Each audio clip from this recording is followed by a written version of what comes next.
जय भोलेनाथ की। शिव महापुराण रुद्र संहिता सृष्टि खंड चतुर्थो अध्याय। नारद जी का भगवान विष्णु को क्रोधपूर्वक फटकारना और श्राप देना, फिर माया के दूर हो जाने पर पश्चातपूर्वक भगवान के चरणों में गिरना और शुद्धि का उपाय पूछना तथा भगवान विष्णु का उन्हें समझा बुझाकर शिव का महात्म्य जानने के लिए ब्रह्मा जी के पास जाने का आदेश और शिव के भजन का उपदेश देना। ऋषिगण बोले, हे महाप्राज्ञ, हे सूत, आपने बड़ी अद्भुत कथा का वर्णन किया है। भगवान शंकर माया धन्य है, भगवान की माया धन्य है, यह चराचर जगत उसी के अधीन है। भगवान शंकर वे दोनों गण जब आपकी इच्छा से कहीं अन्यत्र चले गए तब काम विहल और अपमान से क्रुद्ध मुनि नारद ने क्या किया?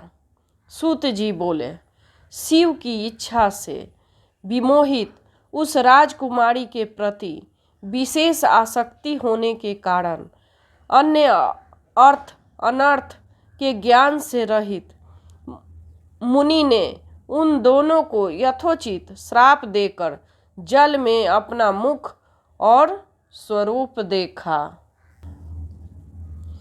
शिव के इच्छा के कारण उन्हें ज्ञान नहीं हुआ और विष्णु के द्वारा किए गए छल का स्मरण करके दुख सह क्रोध में आकर उसी समय विष्णु लोक में जा पहुँचे।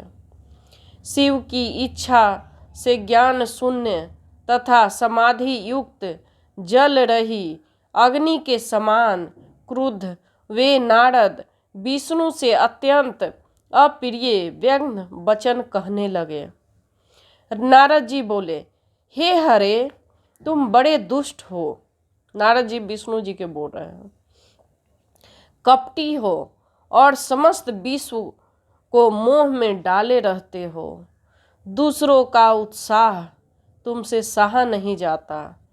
तुम मायावी हो और तुम्हारा अंतःकरण मलिन है, मतलब आत्मा।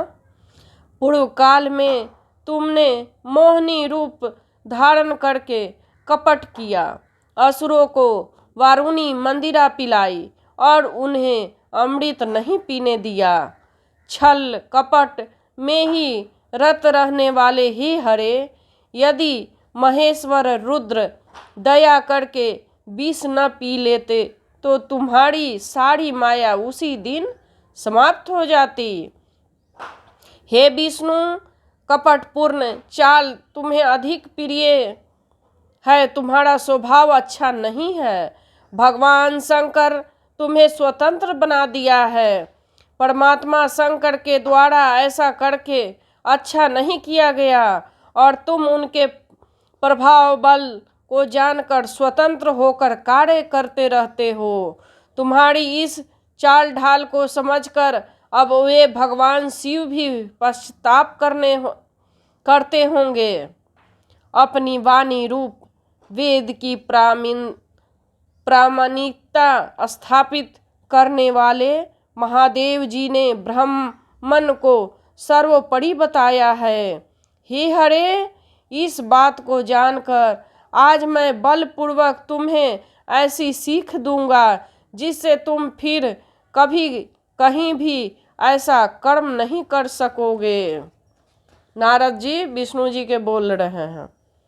अब तक किसी तेजस्वी पुरुष से तुम्हारा पाला नहीं पड़ा था, इसलिए आज तक तुम निडर बने हुए हो। परंतु हे विष्णु, अब तुम्हें अपने द्वारा किए गए कर्म फल मिलेगा। भगवान विष्णु ने ऐसा कहकर माया मोहित नारद मुनि अपने ब्रह्म तेज का प्रदर्शन करते हुए क्रोध से खीन हो उठे और शाप देते हुए बोले, हे विष्णु, तुमने स्त्री के लिए मुझे व्याकुल किया। तुम इसी तरह सबको मोह में डालते रहते हो। यह कपटपूर्ण कार्य करते हुए तुमने जिस स्वयं रूप से मुझे संयुक्त किया था, उसी रूप से हे हरे तुम मनुष्य हो जाओ और स्त्री के लिए दूसरों को दुख देने वाले तुम भी स्त्री के वियोग में दुख भोगो।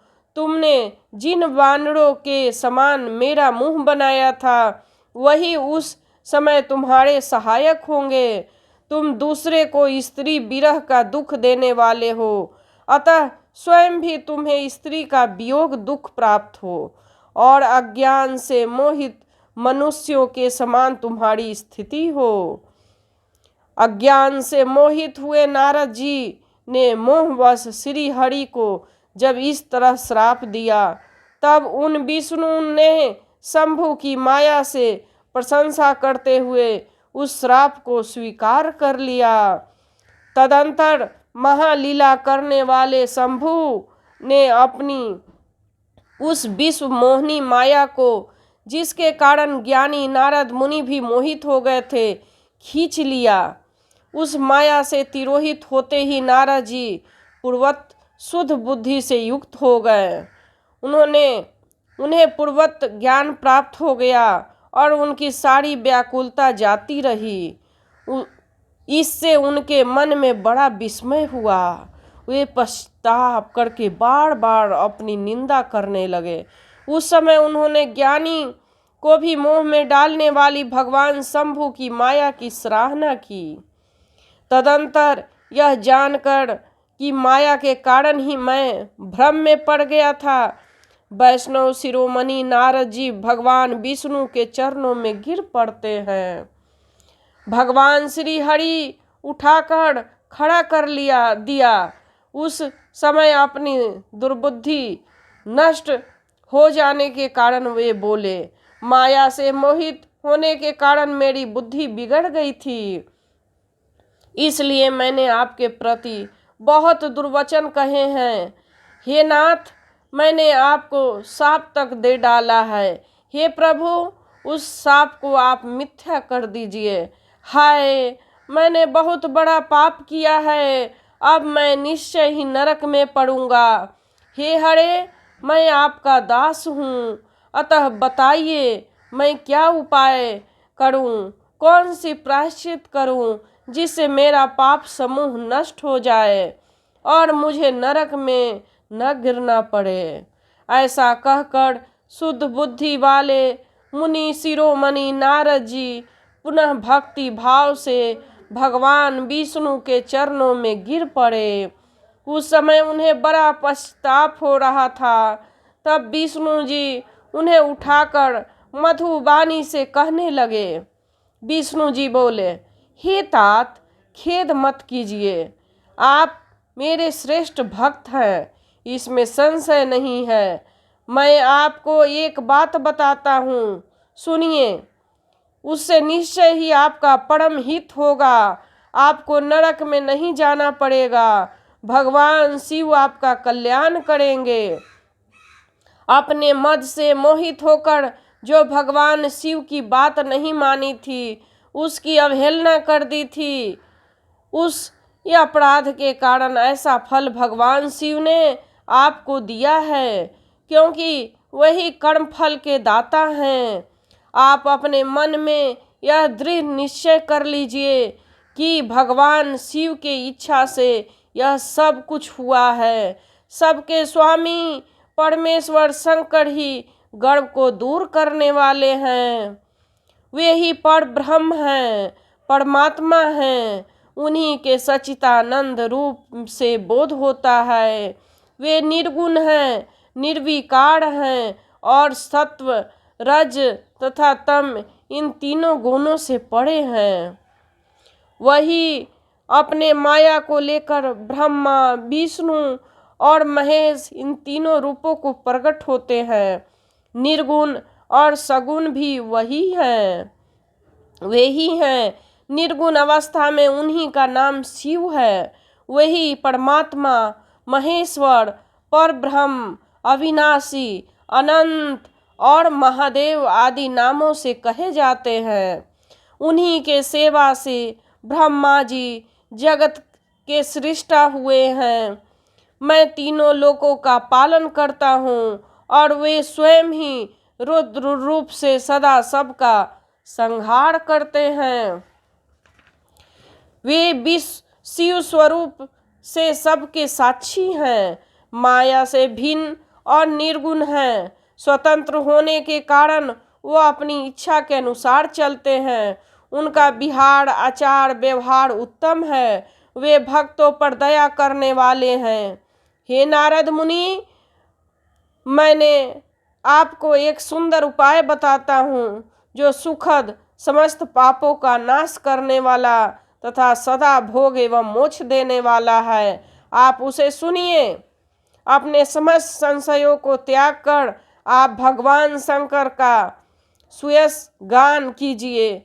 सदा अनन्य भाव से शिव के सत नाम स्तोत्र का पाठ कीजिए, जिसका पाठ करने से आपके समस्त पाप शीघ्र ही नष्ट हो जाएंगे।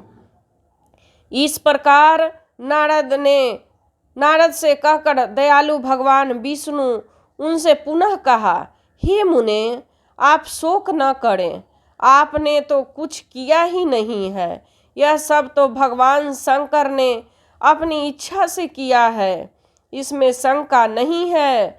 उन्होंने ही आपके दिव्य बुद्धि का हरण कर लिया था, इसलिए वे आपको काम का कष्ट भी दिया और उन्हीं भगवान शंकर ने आपके मुख से मुझे यह श्राप दिलाया है।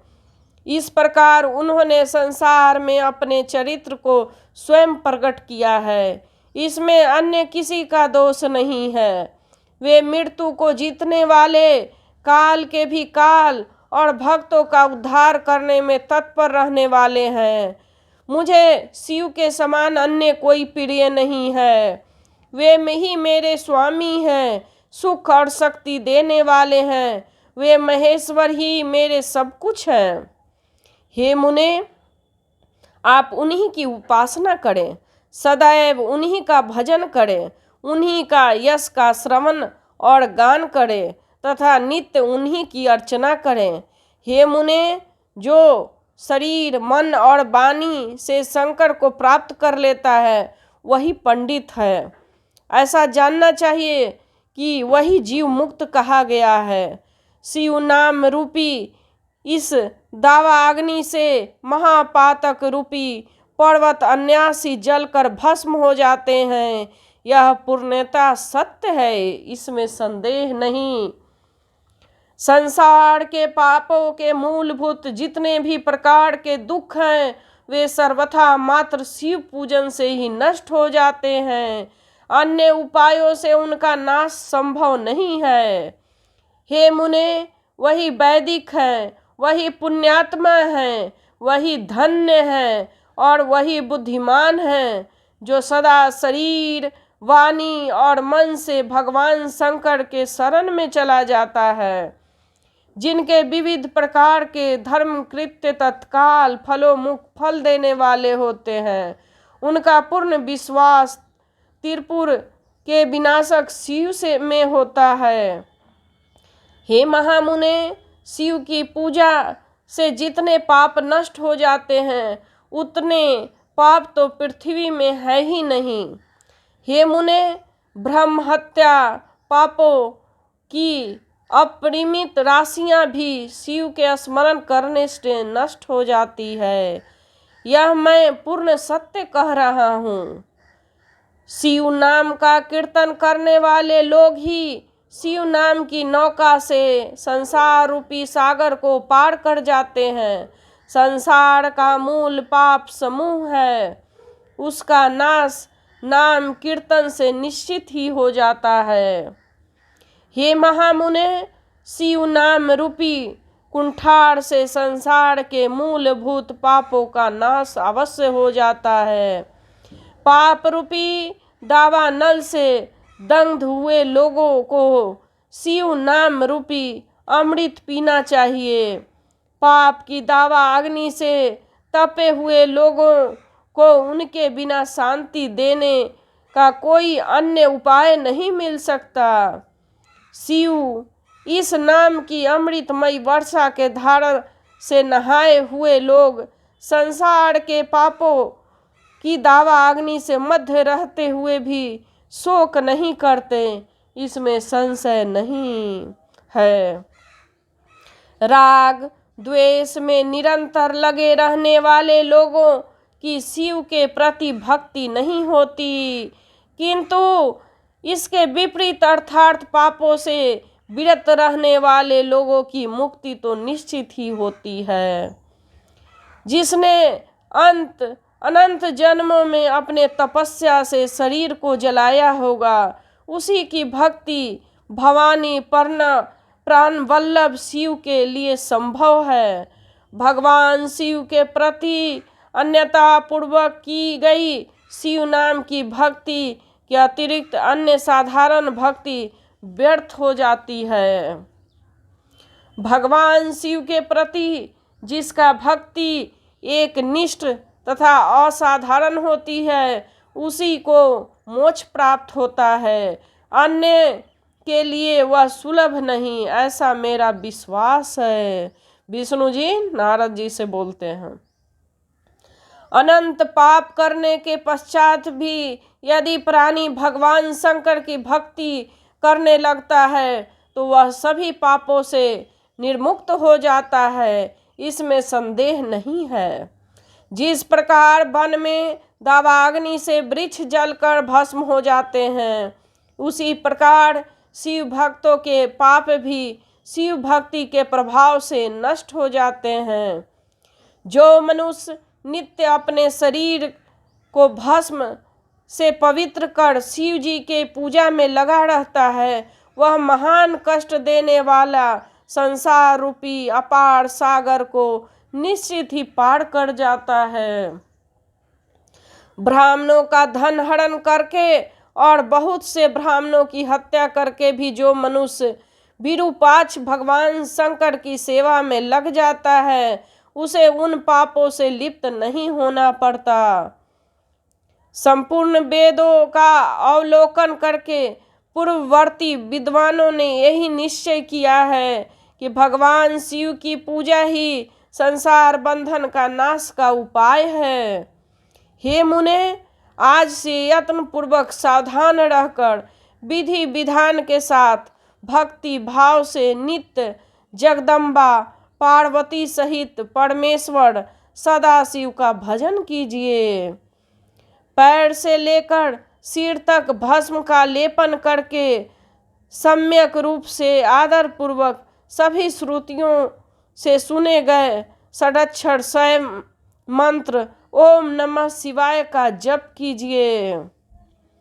प्रयत्न पूर्वक बताए गए नियम अनुसार भगवान शिव के प्रति शिव के प्रिय रुद्राक्ष को धारण करके अत्यंत श्रद्धा भक्ति से सविधि मंत्र का जप करना चाहिए। नित्य शिव की कथा सुनिए और कहिए। अत्यंत यत्न करके बारंबार शिव भक्तों का पूजन किया कीजिए। प्रमाद से रहित होकर सदा एकमात्र शिव की शरण में रहिए, क्योंकि शिव की पूजा से ही निरंतर आनंद प्राप्त होता है। हे मुनि श्रेष्ठ, अपने हृदय में भगवान शिव के उज्जवल चरणाबिंदों की स्थापना करके पहले शिव के तीर्थों में विचरण कीजिए। हे मुने, इस प्रकार परमात्मा शंकर के अनुपम महात्म्य का दर्शन करते हुए अंत में आनंदवन काशी जाइए। वह स्थान भगवान शिव को बहुत ही प्रिय है। वहीं विश्वनाथ जी का दर्शन करके भक्ति पूर्वक उनकी पूजन कीजिए। विशेषतः उनकी स्तुति वंदना करके आप निर्विकल्प संशय रहित हो जाएंगे। हे मुने, इसके बाद आपको मेरी आज्ञा से भक्ति पूर्वक अपने मनोरथ की सिद्धि के लिए निश्चय ब्रह्मलोक में जाना चाहिए। हे मुने, वहाँ भी अपने पिता ब्रह्मा जी की विशेष रूप से स्तुति वंदना करके आपको प्रसन्नता पूर्वक हृदय से बारंबार शिव महिमा के विषय में प्रश्न करना चाहिए। ब्रह्मा जी शिव भक्तों में श्रेष्ठ हैं। वे आपको अत्यंत प्रसन्नता के साथ भगवान शंकर का महात्म्य और सत नाम स्तोत्र सुनाएंगे।